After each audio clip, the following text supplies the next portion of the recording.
우리가 하나님을 모르고 또 복음을 모르고 살아왔던 그 모든 배경 속에서 우리가 분명히 벗어나야 또 하나님의 것이 보여지는 것이 분명히 또 우리에게 있게 되어집니다.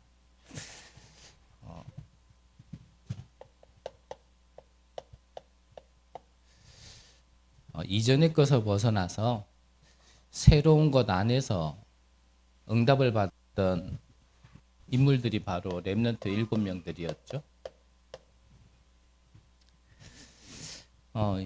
이들은 과거에 묶여있는 자들이 아니고 가보지 않은 미래를 앞당겨서 준비했던 자들이 바로 렘넌트 7명들의 특징이었습니다. 자, 가보지 않은 미래, 특히 우리 어린 후대들에게는 아직 다른 것이 이렇게 뿌리 내리고 각인 뿌리되고 체질되어지지 않았다라는 굉장히 좋은 이점이 있지만 또 하나의 단점이라면 왜 오직 그리스도 해야 되는지에 대한 삶으로서 체험해 본 부분에 있어서는 좀 단점이라고 얘기할 수 있겠죠. 하지만 우리 어른들은 살아온 시간 동안 정말 우리 각인 뿌리 체질이 잘 안 돼서 그렇지 정말 오직 복음해야 된다라는 그 이유는 또 우리가 알잖아요. 근데 그게 마음대로 안 돼서 단점이지. 우리는 누구나 여러 가지 이런 주어진 환경과 살아온 그 환경의 배경 속에 여러 가지 문제를 겪으면서 우리는 지나왔습니다. 특히 다른 것도 다른 거지만 이거 아무리 하려고 해도 안 되어지는 이 영적인 문제가 있죠. 아무리 애를 써도 안 되는 게 있어요. 이건 정말 아니다 아니다 하면서도 계속 반복되어지는 게 있거든요. 자, 그러면 말씀 주시기를 이런 문제가 있든지 없든지 그러면 성경에서는 말하는 것은 뭐냐면 이런 문제가 우리에게 있든지 없든지 우리에게는 24 해야 될 내용이 있다라는 걸 말씀하시는 거거든요. 이 부족한 사람 한 사람을 하나님께서 좀 훈련시키고 좀 세우시려는 시간표 속에 자격 안 되지만 제가 이제 중국에 좀 있었잖아요. 한 2년을 있는 가운데 한 1년 정도는 사실은 정신 차리는데 한 1년이 지나간 것 같아요. 여러 번 말씀드렸으니까 왜 정신을 차려야 되는지 이유는 잘 아실 거라 생각하고. 좀 정신을 차리고 나니까 하나님께서 하나님의 하시는 일을 좀 보게 만들었는데 조금 과장되게 말씀드린다라면 거의 매주 불신자들이 이렇게 그 말씀의 장 다락방에 초청되어서 대부분이 복음을 듣고 영접하는 이런 일들이 좀 이렇게 벌어졌었거든요. 그러던 가운데 무려 1명, 2명 이렇게만 초청돼 가지고 이렇게 왔었는데 그날따라 남자만 4명이 이렇게 초청돼서 온 거예요. 완전 불신자가. 저도 사람이라 아무래도 보이는 게 다르잖아요. 여자는 만만하다 이 말이 아니고 아무래도 여자의 성격상 좀 유들유들한 게 있는가 반면 남자는 좀 강한 게 있잖아요. 그런 남자 4명 있다 보니까 제가 좀 실수를 한 거죠. 그날따라 그냥 이전과 같이 그냥 복음으로 쭉 얘기했으면 됐는데 남자 4명이 오니까 저도 모르게 뭔가 이렇게 메시지가 강한 메시지가 나갔는데 그게 복음의 강한 메시지가 아니라 하나님 떠난 이 운명 안에서 벌어지는 그 영적인 문제 배경에 대해서 막 강하게 얘기를 한 거예요. 그리고 나서 이제 제일 끝에 한 95 내지 97은 이런 영적인 문제로 인한 재앙을 얘기하고 나머지 제일 끝에 한 2, 3% 정도 그래서 그리스도가 필요하다는 걸 제가 그때 얘기를 했었거든요. 그러면서 이전과 같이 이 그리스도가 당신들에게 필요하냐 이렇게 물었죠. 그러니까 한 사람이 손을 이렇게 들어요.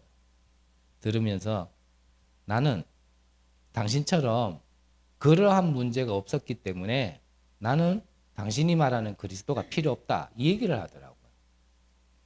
그때 저에게는 딱 느낌대로만 얘기한다면요, 하여튼 한 100톤 정도 되는 이 해머로 내 뒤통수를 탁 맞는 것 같았어요. 뭐 때문에 그랬냐면 그때 들었던 생각이요. 그래, 나와 같은 이런 영적인 배경 속에, 영적인 문제 속에 이런 재앙이라는 걸 겪어보지 못하고 살아왔던 사람들이라면, 그렇다면 이런 사람들에게는 어떻게 그리스도를 얘기하지? 그런 재앙이 없다 하더라도 분명한 거는 하나님을 떠난 인간인데, 로마서 3장 23절에도 3장 10절에도 의인은 하나도 없다 그랬고 모든 사람은 죄를 범하였으며 하나님의 영광에 이르지 못하더니 그랬는데, 그런 재앙을 어떤 이런 살아오는 배경 속에, 환경 속에서 한 번도 당하지 않았다 하더라도 그 사람에게도 그리스도는 필요한 거잖아요. 근데 저는 그 전까지는 그런 재앙이 있기 때문에 그리스도가 필요하다 얘기했거든요. 그러니까 복음을 얘기한 것 같지만 저는 복음을 얘기한 게 아니었어요. 그 전까지는 솔직하게 얘기하면. 이 재앙 때문에 복음이 필요한 거지 그냥 복음이 복음 자체로 저에겐 필요한 사람이 아니었거든요. 그게 저에게 팍 느껴진 거예요. 이 사람은 그러면 잘 살거든요. 거기 오는 사람들의 배경이 다 그래요. 막 백화점의 간부, 그 다락방 했던 그 아파트 한 채에 시세가 대충 물어봤더니 막 2, 30억 이렇게 하는 아파트. 그런 지인들이 모이는 곳이니까 솔직히 뭐 경제적으로나 삶적으로는 부족한 사람들이 아니었거든요. 그런 사람에게 막 우리 가문에 이런 재앙이 다른 사람에게 왔던 저주 이런 거 얘기하니까 통하겠습니까? 한 사람이 손을 들고 얘기하는 거예요. 난 당신처럼 그런 문제가 없었기 때문에 나는 그리스도가 필요 없다. 그때 팍 느껴진 거예요. 그래. 그러면 이런 재앙이 우리가 겪고 그러면서 지내왔기 때문에 우리가 꼭 그리스도의 복음이 필요한 건가? 그러면 그런 게 없는 사람들에게는 그런 복음이 필요 없는 건가? 그거는 아닌데. 저는 그때부터 이 고민이 시작되어진 거였어요. 고민과 질문과 하나님께 기도 속에 그때부터 뭔가 그렇게 말씀을 들어도 뭔가 이 중요한 핵을 찾지 못했었는데 그때부터 뭔가 이 중요한 핵을 찾아가기 시작했던 것 같아요. 그래서 지금도 말씀드리고 싶은 게 우리의 환경과 살아온 배경 속에 분명히 이 영적 문제가 있었겠죠. 그게 누군가에게는 느껴졌을 거고 누군가에는 안 느껴졌을겠죠. 그래서 목사님께서 말씀하신 것처럼 이런 게 있든지 없든지 우리에게는 뭐가 필요하냐면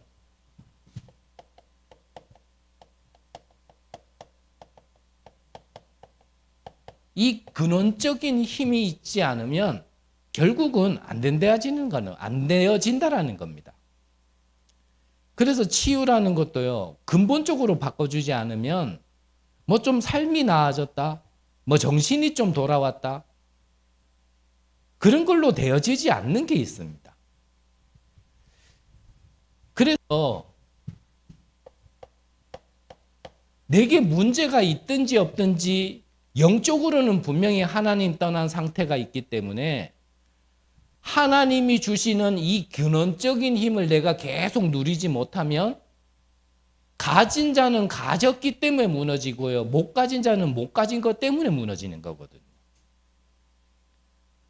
꼭 우리가 뭐 하나님 떠난 문제가 뭐 가난이다, 질병이다라고만 고집할 수는 없잖아요.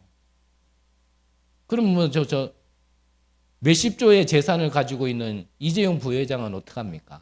그럼 그 사람은 영적 문제 없습니까? 복음이 필요 없냔 말이에요. 아니잖아요. 저는 이게 눈이 안 떠질 때는 저보다 조금 나은 삶은 사람 앞에 가가지고 복음 전할 때는요, 뭔가요? 나도 움츠려들더라니까요. 나보다 더 잘 사는데 정신적으로 나보다 더 밝고 삶적으로도 나보다 더 규모 있고 환경적으로도 나보다 더 부유한데 맨날 거지같이 무식한 내가 가가지고 이 그리스도가 복음이다, 하나님 만나야 된다 얘기하는 게 얼마나 쪽팔리고 뭐 위축되는지 저는 말 못하겠더라니까요. 근데 그 상대방도 알아요, 그거를. 그거는 어떤 말에서 나와지는 게 아니고 눈빛에서 나와지는 게 아니라 영에서 나와지는 거기 때문에 상대방도 알거든요. 그러니까 상대방이요, 나를 이래 보는데요, 측은하게 보더라고요. 아유, 참 해보려고 하는구나. 니나 좀 잘 살지. 이런 눈빛으로요, 나를 쳐다보는데 복음 전하다가 나 그냥 와버렸다니까요. 이거는 보이지 않는 힘이잖아요. 그래서 우리가 24 해야 될 내용이 뭐냐면, 이런 문제가 있다 없다를 다 떠나서요, 우리에게는 이 근원적인 힘이 있어야 되는데 이 힘을 누가 주시냐? 그게 이제 주시는 이가 하나님이시라는 겁니다. 하나님. 그래서 우리가 24를 하고 있으면 25와 이 영혼의 시간표가 와지는 거죠. 그래서 우리가 그러면 이거는 하나님이 우리에게 무엇으로 주신 거죠? 언약으로 주신 거잖아요. 주시겠다 약속하신 거잖아요. 그 약속의 말씀을 성경 전체를 요약하고 요약한 게 그게 바로 갈보리산, 감람산, 마가다락방. 그게 사도행전 1장 1절, 3절, 8절. 구약으로 얘기하면 그게 뭐 세절기. 우리가 이렇게 여러 가지로 표현할 수 있는데 이 근원적인 힘을 하나님께서 우리에게 주시겠다라고 약속을 하신 게 언약이란 말이에요. 그러면 이번 주 강단에서도 말씀드렸지만 그 약속을, 그 언약을 우리는 뭘로 받는 거냐면 믿음으로 받는 겁니다. 그러니까 렘넌트 7명들은 오늘이라는 시간표만 보고 성공했다 안 했다가 아니고요, 그 언약을 가지고 미래를 먼저 내다본 겁니다. 이 언약은 자신에게, 이 렘넌트들이 자신들이 가는 미래에 반드시 성취될 걸 믿음으로 받아들였단 말이에요. 그래서 히브리서 11장을 우리가 믿음의 장이라 얘기할 때 그 믿음의 장에 쭉 나와 있는 인물들 한번 쭉 읽어보시라니까요. 다 뭘로 받았냐면 믿음으로 받았단 말이에요. 믿음으로. 그러니까 오늘만 보는 게 아니라 이 렘넌트들은 미래라는 걸, 영원이라는 걸 두고 오늘을 본 겁니다. 그러니까 영원이라는 걸 두고 오늘을 보니까 내가 오늘 응답받은 것도 그거는 진짜 응답이 아니에요. 왜냐? 나중에는 세계화될 수 있는 진짜 응답이 따로 있기 때문에. 그 영원이라는 걸 두고 오늘을 보니까 내가 오늘 노예로 있어도 상관이 없는 거고 감옥으로 있어도 상관이 없는 거고 살인자로 광야에 가 있어도 상관이 없는 거예요. 왜입니까? 요셉을 통하여서는 분명히 하나님께서 총리로 세계복음하게 하실 거고 모세를 통하여서는 언약 주신 대로 이스라엘을 출애굽시키는 역사, 절대응답이 준비되어 있기 때문에. 그러니까 영원이라는 걸 두고 오늘을 보지 못하면 요셉은 망한 거죠. 영원이라는 걸 두고 오늘을 못 봤다면 모세는 살인자인 겁니다, 그냥.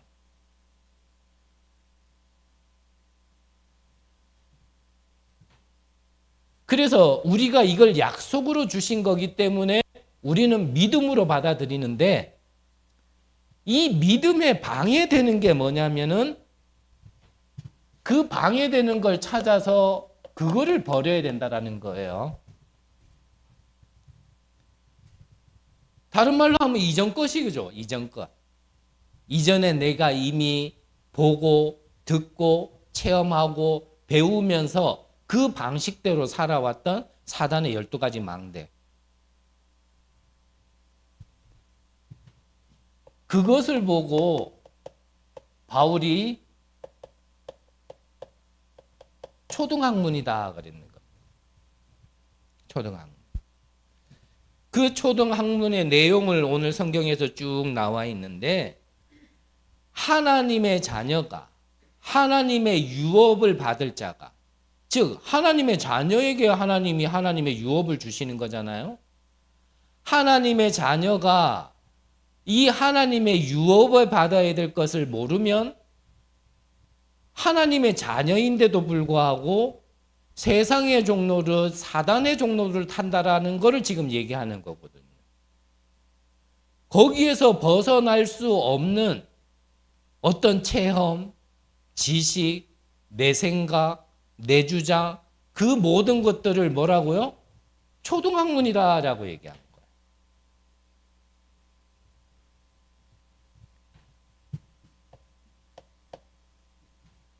그 인물들을 유대인이다라고 말씀 주셨죠. 유대인. 유대인들은 어땠습니까? 그래, 우리가 구원을 얻으려면 율법을 지켜야 돼. 그렇게 얘기했던 게 유대인들이. 그리고 그래, 구원 받았다라는 것까지는 좋아. 하지만 그 이방인들과 그 밥까지 먹어야 되냐. 이런 걸 얘기하는 거예요. 그러니까 유대인들의 생각은 절대 세계화 될 수 없는 생각을 가지고 있는 거예요. 즉 세계복음화 할 수 없는 그 생각을 보고 바로 바울은요 초등학문이다 이렇게 얘기한 겁니다. 그러니까 하나님 입장에서는요 당연히 이 유대인들을 깨우치기 위해서라도 작업을 하셔야 되는 거예요. 작업을 해도 안 되니까 하나님께서는 다른 이들, 저 갈릴리 사람들을 불러서라도 하나님은 하셨어야 되는 거예요. 그게 어쩔 수 없잖아요. 하나님이 처음부터 택한 민족이 이 이스라엘 유대의 민족인데 처음부터 불렀지만 이걸 못 깨우치니까 하나님의 말씀은 반드시 성취돼야 되기 때문에 여기에 뭔가요 자꾸 브레이크가 되어지는 거는 어쩔 수 없는 거잖아요. 그래서 우리가 다 운전을 하시는 분들이니까 요즘에 이렇게 운전하다 보면은 인터넷상에서 쓰는 말이 있죠. 정속충. 혹시 들어보셨나요? 처음 들어보셨나요? 정속충을 누구 보고 정속충이라면 우리가 차선이 몇 개 이렇게 있으면 보통 제일 안쪽 차선이 1차선이거나 고속도로면 추월 차선이잖아요. 100km 도로라면 내가 100km로 1차로에나 추월선에서 갈 수도 있어요. 근데 그 딱 속도 지켜가지고 본인은 법을 지킨다라고 생각을 하고 속도를 지키면서 좀 빨리 가야 될 차들도 있는데 자기가 그 차선을 딱 자리를 차지하고 있으면 그 차 때문에 전체적으로 정체가 되어지는 거예요. 그래서 그걸 보고 유령 전체라 이렇게 얘기하더라고요. 쉽게 말하면 사고가 났기 때문에 정체가 된다라는 이유라 있는데 이건 이유가 없이 도로가 막히는 거예요. 그게 왜 막히냐가 봤더니 자기는 법을 지킨다고 지키는데 제일 안쪽 차선에서 딱 속도대로만 가니까 그 사람을 보고 정속충, 벌레다라고 표현을 하는 거죠. 본인 입장에서는 억울하겠죠. 더 빨리 가면은 불법이고 나는 속도 지키면서 가는데 왜 나한테 욕하지? 이래 생각하겠죠. 그걸 보고 교육을 시키기를 뭐라고 시키냐면 내가 규정 속도대로 간다 하더라도 내 주변에 내 차보다 더 빨리 가는 차가 있으면 내가 안쪽 차선에서 바깥쪽 차선으로 옮겨줘야 되는 게 맞다라는 거예요. 내가 1차선에 있는데 다른 차들이 나보다 더 빨리 가고 저거 불법 아니냐 과속 아니냐 그거는 그 차량 얘기고 나보다 빨리 가는 차가 있으면 나는 2차선으로 옮기고 2차선에 가는데도 나보다 더 빨리 가는 차들이 있다면 나는 3차선으로 옮기고 이래 줘야지 이 정체가 되지 않는다라는 거예요. 그 나는 속도 지키고 가는데 무슨 사고가 나냐? 그 차량 하나 때문에 전체가요, 뭔가 분위기가 험악해져서 사고율도 더 많아진다라는 거예요. 그 얘기는 왜 하냐면 하나님이 보실 때는 유대인이 그랬는 거예요.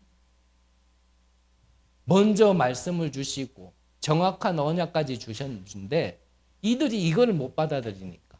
그러니까요, 저 갈릴리 사람들을 부를 수밖에 없는 거예요. 핍박자 중에 앞잡이였던 그런 바울을 부를 수밖에 없는 겁니다.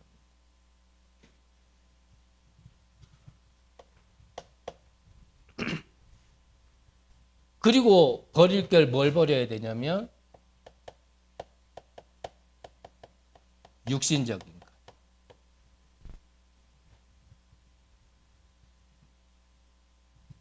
결국은 이게 창세기 3장이죠. 창세기 3장은 뭐 한마디로 그냥 한 단어로 끝난 거예요. 그냥 나. 그냥 나예요. 나. 뭐 더 없어요. 사실. 그냥 나에게서부터 모든 시작된 거라서.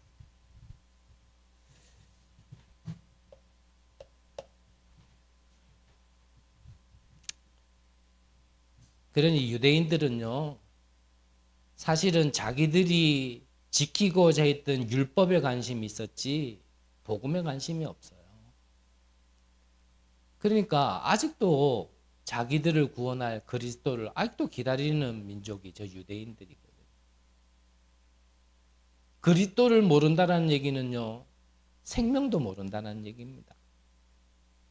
생명의 가치를 모르니까 이 구원받은 자가 얼마나 소중한 건지도 모르는 거예요.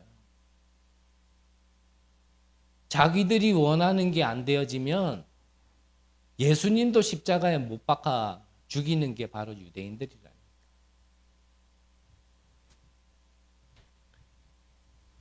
그러면 우리는 사단의 종이 아니라 하나님의 자녀라면 이 하나님의 자녀에게 하나님께서 유업을 받을 자라고 말씀하셨죠. 그럼 하나님의 자녀는요, 우리가 마귀의 자녀로 살아왔었던 그때의 것으로 생각하고 판단하고 행동하면 안 되는 겁니다. 우리가 동화책 속에 왕자와 거지 잘 아시잖아요. 분명히 신분이 바뀌었으면 내가 어제까지는 거지로 살았다 하더라도 이제 내 신분이 왕자로 되었다라면 왕궁에 가가지고요, 밥 한 그릇 먹으려고 그 신하들한테 빌지 않아도 돼요. 그냥 명령하면 되는 거거든요. 근데 예체질을 못 버리니까 자꾸 구걸해서 먹으려고. 구걸해서. 우리가 하나님의 자녀가 되어지면 신분도 바뀐 것이고 우리에게 있는 권세도 바뀐 것이고 우리를 따라다니는 이 배경도 달라진 건데 모든 게 다 달라졌는데 자꾸 마귀 자녀로 살았었던 그때 것으로 생각하고 그때 것이 맞는 것처럼 얘기하고 그것을 누구에게 전달하고. 하나님의 자녀는 하나님의 것으로 우리는 이제 살아가야 된다고 생각부터 바뀌어야 되거든요. 그래서 이번 주 구역공과 우리가 같이 말씀 받았잖아요. 위기가 있다. 즉 우리의 현실 속에 여러 가지 어려움이 있을 거 아닙니까? 우리의 환경이 쉽지는 않잖아요. 근데 그거를 문제라고 보고 그게 위기라고 생각된다라면 어쩔 수 없이 내가 가진 게 그거기 때문에 내 삶이요, 계속 그러한 일들이 벌어진다니까요. 그래서 운명에서 벗어났는데 뭔가 모르는 또 이 따라오는 이게 운명에 잡힌 것처럼 자꾸 살아간다니까요. 그렇지 않던가요? 저는 이게 참 아이러니했어요. 내가 막 험하게 살고 막 못되게 살고 잘 산 거는 아니었다 하더라도 그렇게까지 살지는 않았는데 누구한테 막 해를 입히고 그래 살지는 않았는데 이거 왜 이러지? 분명히 가르치기는 저 공부는 안 했어도 그래도 들은 건 있잖아요. 착하게 살아라. 남을 도우면서 살아라. 남한테 해 입히지 마라. 그걸 다 지키면서 매번 살지는 않았어도 그래도 저는 좀 그렇게 살았다라고 얘기하고 싶은데요. 근데 그게 배운 대로 안 되는 거 있죠. 안 돼요.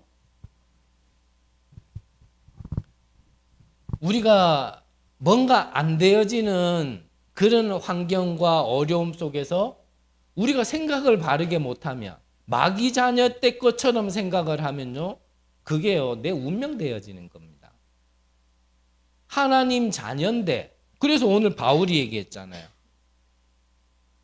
말 그대로 이제는 사단의 종이 아닌데 너무 어리다 보니까 이 종의 말을 들을 수밖에 없는 종이 되고 있다. 그 얘기를 한 거잖아요. 우리가 영적으로 신앙이 너무 어리면 그래 된다니까요. 하나님의 자녀인데 마귀의 말을 들을 수밖에 없도록 그 상태로 살아가는 게 있다니까요. 그래서 하나님이 우리를요 자꾸 성장시키시려고 하는 거거든요. 이러한 환경 속에 그게 문제다라고 보여진다, 위기라고 보여진다, 그게 그 생각에서 내가 벗어나지 못하면 내 삶은요 계속 그 속에서 있게 되어지는 겁니다. 그러다가 나중에 육신의 죽음이 오고 하나님이 부르시는 그날에 이제 온전한 구원을 받게 되어지는 거죠. 그래서 참고로 말씀드린다면 목사님 말씀하신 것처럼 이거를 벗어나기 위하여 정말 뭐 가난이면 가난에 대한 책을 100권 이상 읽었다 말씀하셨고 건강에 대한 거는 또 건강에 대한 책을 100권 읽으셨다 얘기를 하시면서 뭐라고 말씀하셨죠?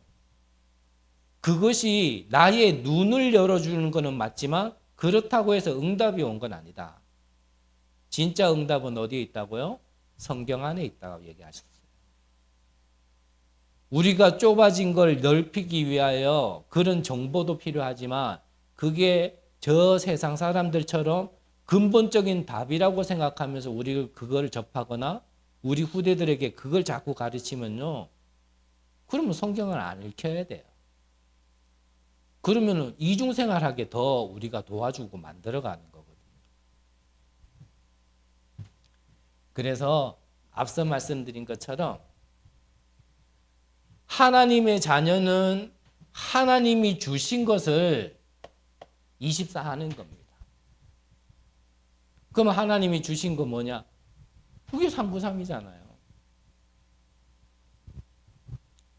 거기에 요즘 두 가지를 더 얘기하셔가지고 그게 우주의 기운까지 오력까지 올 수 있도록 그걸 하나님 자녀에게 주신 거기 때문에 우리는 그것을 24 하면 쉽게 말하면 우리 고질적인 영적인 문제 하나님 자녀인데도 불구하고 운명처럼 따라다니는 이 모든 재앙에서요 완전히 끝난다라는 겁니다. 내가 거기서 벗어나야 이 축복을 받는다. 저는 그렇게 생각하지 않습니다. 마태복음 12장에 너희가 성령을 힘입어 귀신을 내어 쫓았다라면 이미 하나님 나라가 임한 거니라.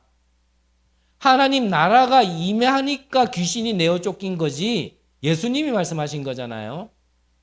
귀신이 내어 쫓기니까 하나님 나라가 임했다라는 얘기를 하시지 않으셨거든요. 우리가 하나님이 주신 걸 내 안에 자꾸 망대로 세우면 그러면 그렇게 고질적이고 벗어나고 싶었던 그 문제에서 내가 벗어나게 되어지는 겁니다. 그래서 본론을 보기 전에 이게 먼저 우리 안에 정립이 돼 있어야 되는 거죠. 그래서 이 24가 부담이 아니라 내가 행복할 수 있도록. 행복하지 않으면 못 하거든요. 힘들게 막 기도하려고 그러면요. 그거는 진짜 막 힘을 받아야지만 가능하지. 반대로 얘기하면 힘없는 사람은 그럼 기도 못 합니다. 그것도 힘 있는 사람한테 하는 말이지 그 힘조차도 없는 사람에게 기도하면 성령 충만 임하고, 기도하면 능력 임하고, 기도하니까 권능 임해서 뭔가 내 거를 넘어설 수 있다. 이렇게 얘기하면 힘 있는 사람한테는 맞아요. 근데 힘 없는 사람한테는요. 그래? 그러면 나는 안 해. 네 해. 이래 된다니까요. 왜냐? 해봤거든요. 해봐도 안 됐는데요. 뭐. 그래서 저는 그렇게 말씀드리고 싶어요.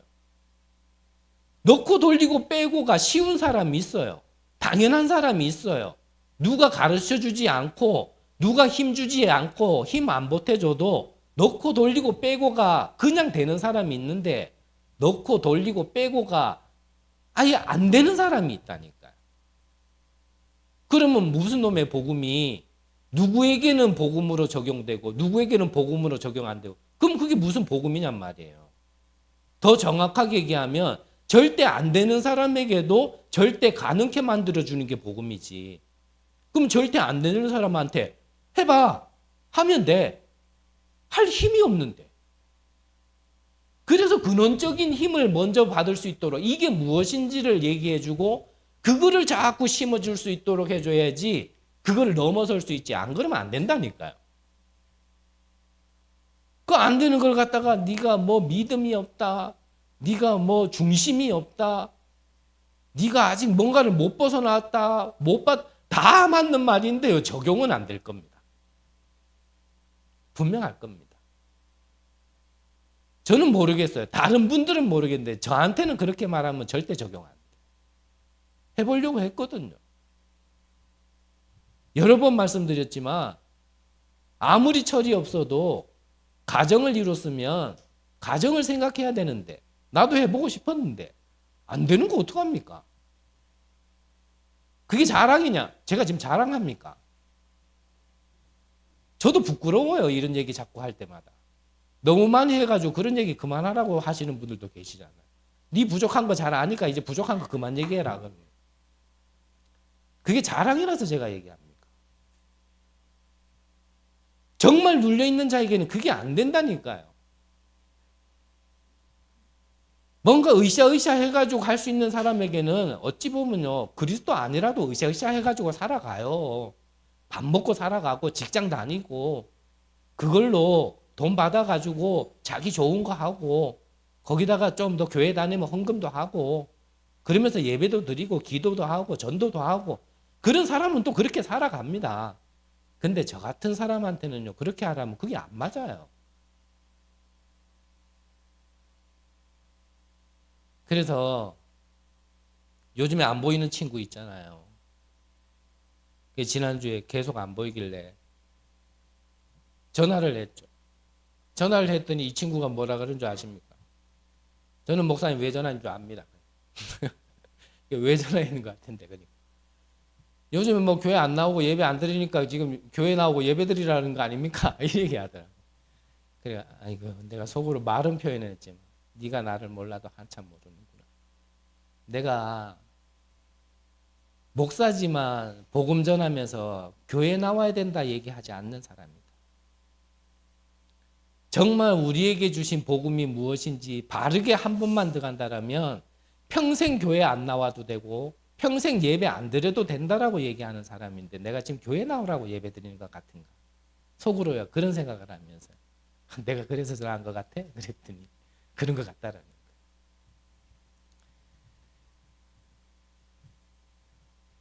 우리가 예배를 많이 드리는 게 중요한 거 아니잖아요. 말씀을 많이 듣는 게 중요한 게 아닙니다. 저는 그래서 항상 예배 드릴 때마다 이 예배를 통하여서 내가 지금까지 못 깨닫고 놓친 게 있다라면 지금까지 드렸던 예배 그대로 또 예배가 아니라 이 한 번의 예배를 통하여 가장 중요한 것을, 하나님의 것을 깨닫고 하나님이 하시는 것을 보게 해달라고 저는요, 예배 전에 항상 기도하거든요. 그거 한번 보면 솔직한 말로요, 예배 안 드려도 돼요. 그게 안 보이니까 자꾸 예배 드리는 거지. 요셉이 뭐 예배 드릴 시간이 있었습니까? 그럴 시간 없었습니다. 정말 내가 가장 중요한 것을 발견하고 그거를 내가 24 할 수 있다라면요, 사실 뭐 다른 게 별로 중요하지 않을 겁니다.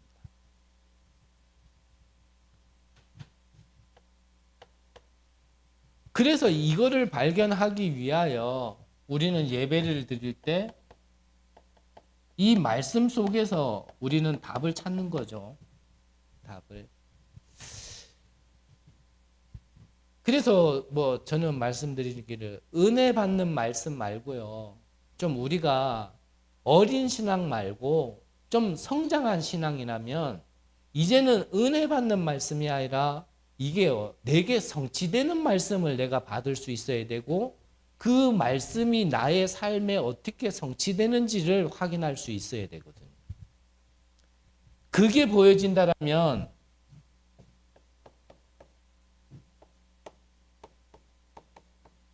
이게 보일 겁니다. 아, 모든 게 하나님이 주신 이 CVDIP를 이루려고 그렇게 하시는 거구나. 그러면 이거 진짜 끝납니다. 문제였던 거 맞고 갈등이었던 거 맞고 그 사람이 틀린 거 맞고 실수한 거 맞고 연약한 거 다 맞는데 그 모든 게 이거 이루려고 하는 거구나. 그렇게 보여야 끝나요. 그 렘넌트 7명들이 이게 보인 거예요. 그러니까 요셉이 뭐라 그랬습니까? 형들이여 근심하지 마소서. 염려하지 마소서. 하나님이 생명을 구원하시려고 나를 먼저 보내셨나이다. 이게 보인 거예요. 그게 용서하는 마음이 아니라니까요. 이게 원네스예요. 모든 것을 통하여서 하나님이 하나님의 것을 이룬 겁니다.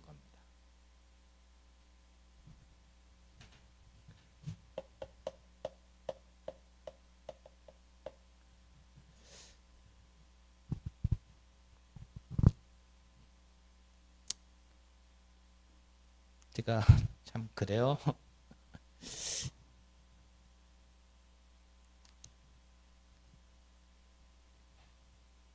그냥 아까 예배 전에도 내일 기도 수첩 제목이 이렇게 내 눈에 들어오는데 참 많은 갈등이 되더라고요. 제목이 뭐냐면 누구나 올 수 있는 성장.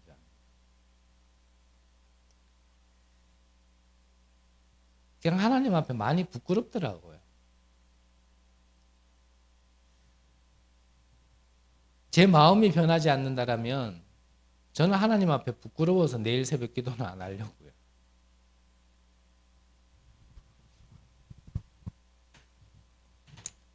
바울은 회당에 들어가서 이 하나님의 자녀, 특히 렘넌트 후대들에게 이 유업이 무엇인지를 전달을 했는데 그 내용이 바울이 후대들에게 회당에 들어가서 가르친 것.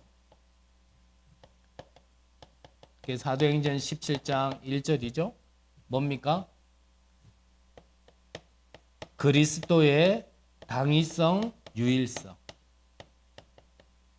이것을 바울은 가르쳤습니다. 왜냐? 하나님의 자녀들은 이거를 유업으로 받아야 되니까. 이게 가장 소중한 거니까. 이 그리스도를 통해서만 우리는 이 성삼위 하나님이 임할 수 있는 길이 되신 게 바로 그리스도죠.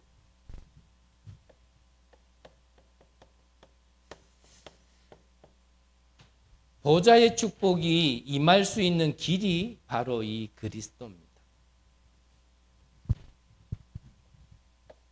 우리의 과거와 오늘과 미래의 모든 문제를 해방하시고 해방시켜 주실 유일한 길이 바로 이 그리스도입니다. 그렇다면 우리는요, 어떤 문제도 문제 아닙니다. 우리가 조금만 더 복음에 집중하고 조금만 더 하나님의 것을 본다라면 문제가 아니고요. 하나님은 가장 소중한 걸 주시려고 하시는 거예요. 늘 말씀드렸지만 제가 아무리 믿음이 약하다 하더라도 내가 아는 하나님은 하나님의 자기의 백성에게 하나님의 자녀에게 그리스도까지 주시니까 나쁜 것을 주시려고 우리를 힘들게 하시는 분은 아니라는 겁니다. 그 좋은 게 뭔지는 나는 잘 몰라도 적어도 좋은 걸 주시려고 그렇게 하신다라는 거지 나쁜 걸 주시려고 하시는 분은 아니라는 거예요.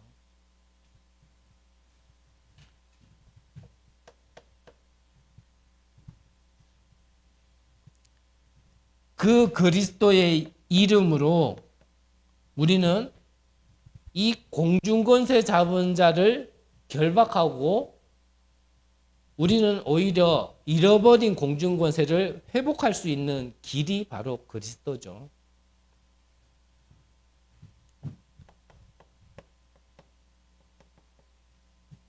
이 그리스도를 통해서만 우리는 하나님이 주시는 오력 회복할 수 있는 겁니다. 이 바울은 회당에 들어가서 이 하나님의 자녀 후대들에게 유업으로 전달해야 될 두 번째가 바울이 이미 가진 것. 그게 사도행전 18장 4절에 뭐죠? 이게 바로 예배와 기도를 후대들에게 전달한 겁니다. 그래서 이 예배와 기도 그 내용이 뭐냐면 정확한 언약 이것이 커버넌트 그리고 비전의 망대 말 그대로 비전이죠. 절대 변하지 않는 드림, 이 꿈의 망대. 그리고 창조의 능력으로 빼앗겨버린 공중권세를 회복할 수 있는 창조의 망대. 그게 바로 이미지입니다. 그리고 헤븐리 드론 이터널리 여기에서 나와지는 참된 힘으로 작품을 남기는 망대가 플레틱스죠. 이거를 예배, 즉 말씀을 통하여 내가 받고 이거를 내가 기도하는 것을 바울은 회당에 가서 가르쳤다라는 겁니다. 누구에게요? 후대에게. 마지막으로 바울이 전달한 것.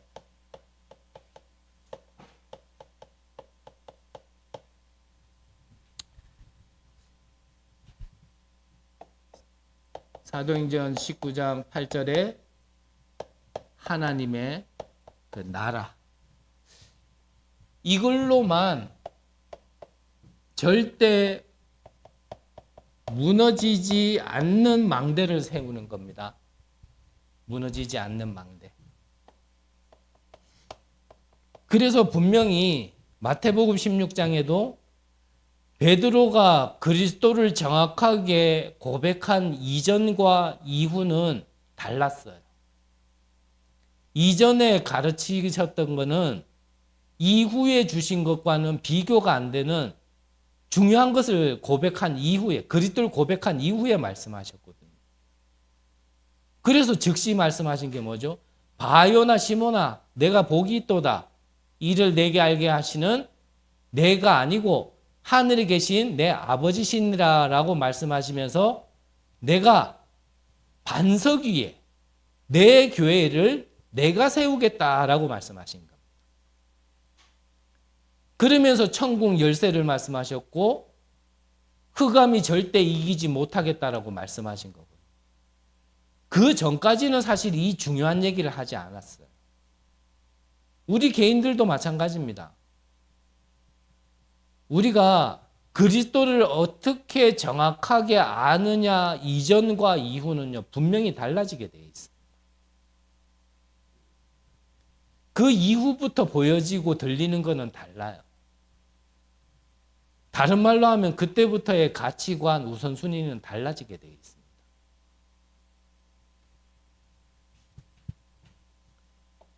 우리가 그리스도의 반석 위에 세워지지 않은 것은, 하나님 나라의 배경 위에 세워지지 않은 것은 결국 무너지게 되어 있습니다.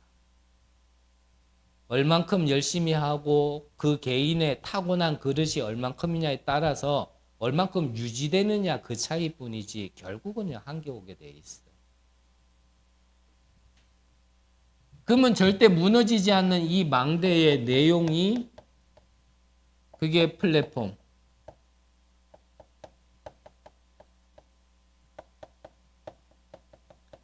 하수망대. 그리고 안테나죠. 성삼위 하나님이 임할 수 있는 플랫폼. 보좌의 축복이 임할 수 있는 파수망대. 삼시대를 살릴 수 있는 이 안테나의 축복. 우리가 세워야 될 망대의 내용입니다.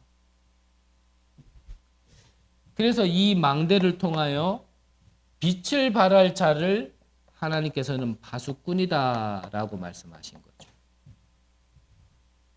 그래서 이 파수꾼은 특징이 24입니다. 왜입니까? 하나님의 말씀은 24 성취되고 있기 때문에. 우리에게 하나님은 기도응답을 24 하고 계시기 때문에. 우리의 삶이 캠프거든요. 특별하게 복음을 전해야지만 전도가 아니라 그냥 우리의 삶이 캠프거든요. 여호와께서 요셉과 함께 하심으로 그가 하는 일이 형통케 된지라.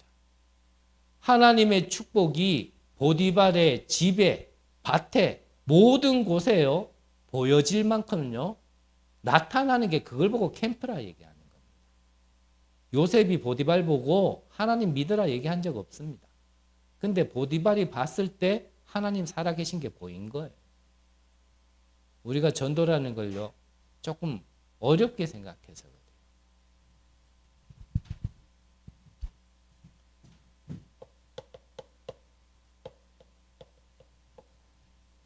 그래서 결론적으로 우리가 이 파수꾼의 역할을 하려면 다시 처음으로 돌아가서 주신 말씀대로 우리는 파수꾼의 능력이 필요한 겁니다.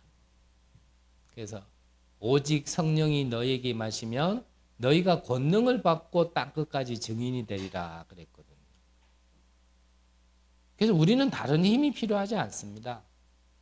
오직 성령의 권능이 필요한 거지. 우리에게는 다른 힘이 필요한 게 아니에요. 정말 눈 뜨면 우리에게는 재력가가 필요한 게 아닙니다. 우리에게는 기능인이 필요한 게 아니에요. 그거는 그 다음에 할 얘기고 근본적으로는 오직 성령의 권능, 이 근원적인 힘이 필요한 거지 다른 게 아니잖아요. 다윗이 기름 부음 받은 그날 이후로 하나님의 영에 크게 감동된지라. 이게 필요한 거죠. 엘리야의 여러 제자들이 있었습니다. 마지막을 향해 가던 엘리야가 제자들에게 이제 머물러라 하니까요. 대부분의 제자들은 길갈, 여리고, 베델에 머물렀습니다. 하지만 엘리사는 끝까지 따라갔어요. 그러면서 엘리야가 나에게 원하는 게 뭐냐? 그때 엘리사가 얘기한 겁니다. 선생님에게 있었던 갑절의 영감을 내게 주옵소서. 우리에겐 그게 필요한 거예요. 그걸 모르니까 다른 데는 얼마나 바쁜지. 여기 가가지고 이거 나오지 않을까? 저기 나올까? 저게 떨어지지 않을까? 오히려 그들을 살리고 리더해야 될 우리가요. 거기 가서 어린 신앙이니까 종로를 탄다니까요. 가서 빌어야 돼. 그래야 콩가루라도 떨어지는 거예요.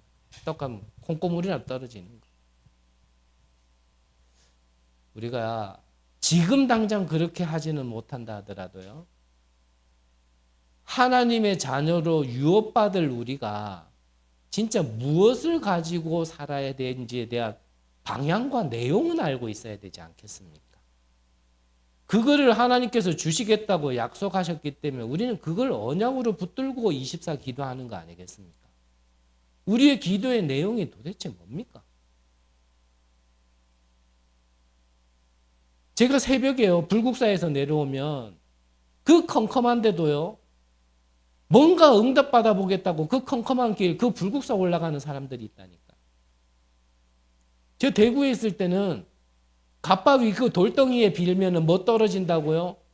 한밤중에도요, 거 올라오는 할머니, 할아버지들이 있다니까. 우리의 기도의 내용은 도대체 뭡니까? 그 내용, 축복 가지고 우리는 진짜 뭐 하려고 합니까?